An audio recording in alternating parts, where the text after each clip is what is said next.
Hey y'all, I'm Melissa Guerra. I am the Kitchen Wrangler, and this is part 3 of a 4-part series on how to make a very basic batch of pork tamales. But make sure you subscribe so you get all of my favorite recipes from here in South Texas along the border. It is always such a pleasure to share my recipes with you, so make sure you subscribe because I am always here cooking for you. So part 3 is all about shucks, corn husks, hojas. This is what we're gonna wrap our tamales in. And I need to tell you, you do not eat the husks. I think there's a famous story of Gerald Ford coming to the border and he ended up eating a tamal with the corn husk. Be smarter than a president. Do not eat the corn husk. But you need it because it wraps up the tamal and it contains it while it's being steamed. There are 2 things that you need to do to your corn husks. The first part is that they need to be soaked. Before you make your masa, you do need to get started on soaking your corn husks because it takes several hours. I like to leave them overnight. When you remove the corn husks from the bag, inspect them for dirt or extra strings of corn silk. You can just brush that off or remove that. When you're soaking the corn husks, that's kind of a washing process. Take the corn husks out of the bag and place them in a really big bowl. I'm gonna add hot water to my corn husks. That speeds up the soaking process just a little bit. Now look at the corn husks because they're very opaque. And as they get more soaked and more flexible, they're going to turn transparent. That's when you know that they are ready for use. I didn't have enough hot water, so I'm just gonna add regular room temperature water and I'm just gonna let them soak. One of the important elements though for soaking is you need some kind of weight to hold the corn husks underwater because otherwise they're gonna float. I have my trusty molcajete. It's a boulder.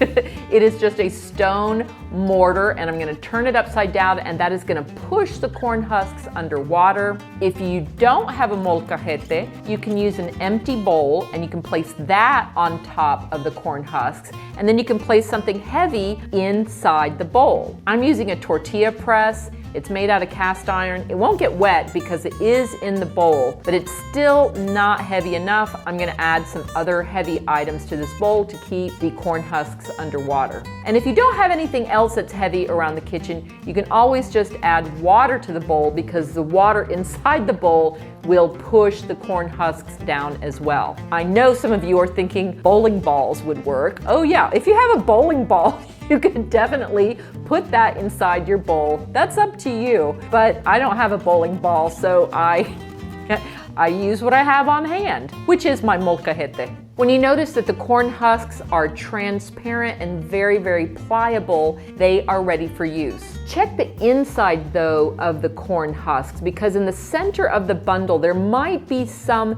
that are still opaque in the middle. So you can move some of the husks around and make sure that the water gets to every one of those husks so that they're all transparent and pliable. Once they're fully soaked, you can pull out a bundle and just wring them out, get all that water out, and now we are ready to spread the masa on there. Now remember, go back and watch video 2 in this series of 4 videos showing you how to make tamales so that you understand how to make masa at home. There are 2 different ways for spreading masa onto a prepared husk. And the way that I first learned was with just a plain old spoon. So grab a dollop of that masa and start spreading it on the hoja, on the shuck. You might think that you need a lot of pressure for pushing this masa across the shuck, but actually it's the opposite. You need a very light pressure and just scrape the masa across the hoja. If you put too much pressure, you're gonna get really frustrated and the masa just isn't gonna spread the right way. You need to just scrape it on there very, very lightly. And you just want a very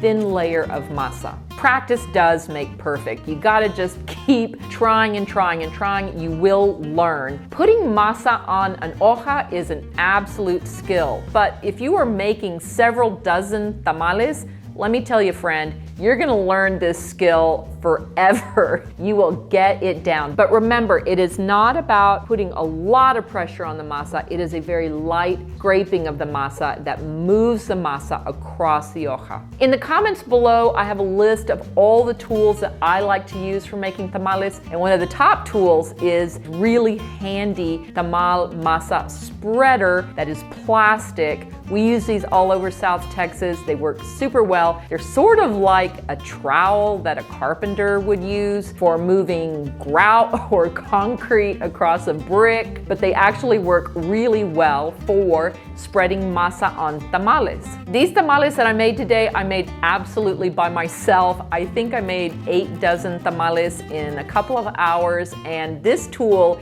is the trick to it all. The masa spreads on there very evenly, very thinly, and very quickly. I'm a busy lady. I gotta go do another video someplace else, so I had to get these done. Once you have the masa spread evenly on your prepared hoja, now it's time to add the filling that we prepared in our first video. I'll be honest, I made this pork filling a couple of days ago, but now the seasoning has settled and you can taste the salt level in there to see if it has enough salt. I always make my filling at least one day in advance, if not a full week in advance. It just makes the process so much easier. Add a portion of the pork filling to the middle of the dough that you have put on the hoja, and then fold one side over and then roll it up and then tuck the tail of the corn shuck underneath. You'll notice as I am finishing these tamales, I'm placing them all in the same direction, meaning the tail is facing one direction and the opening is the other way. And once we get to our fourth video, you will see why it makes your life so much easier. That is all I've got to say about masa, and if you want to finish this tamal adventure with me, continue on to video 4. You know, I'm always so pleased to have you here in my kitchen. You know, if you have any questions, you can always message me at help@kitchenwrangler.com, or you can message me through YouTube, through Instagram, through Twitter, through Facebook,